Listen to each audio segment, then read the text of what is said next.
Panalangin ng gabi, pagpapala at biyaya Panginoong Hesus. Sa gabing ito, ako ay lumalapit sa iyo na may pusong nagpapasalamat. Kinikilala ko na ang iyong biyaya ang humahawak sa akin, at ang iyong mga pagpapala ay nakapaligid sa akin.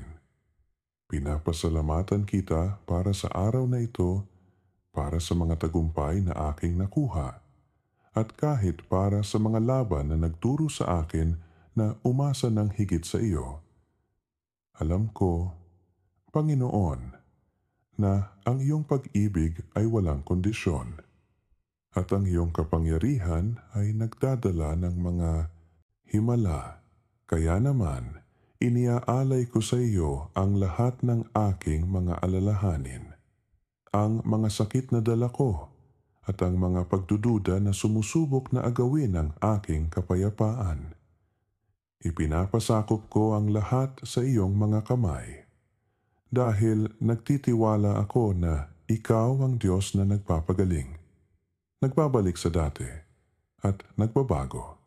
Sa sandaling ito ng debosyon, ako ay humihingi ng iyong presensya.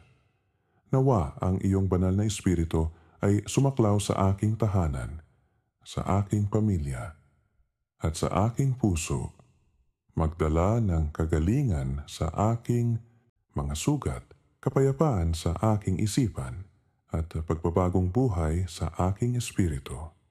Panginoon, idinedeklara ko na ang iyong pagpapala ay nasa akin. Nawa ang iyong biyaya ay sumabay sa akin, at ang iyong pabor ay gumabay sa akin. Itinatakwil ko ang lahat ng takot, lahat ng pagkabahala, at lahat ng insomnia. At idinedeklara ko na ang iyong pangalan ay magdadala ng kapahingahan sa aking katawan at katahimikan sa aking kaluluwa. Salamat, Ama, sa pagpapaalala sa akin na hindi ako nag-iisa, na ang iyong pag-ibig ay nakapaligid sa akin, at ang iyong mga anghel ay nasa paligid ko.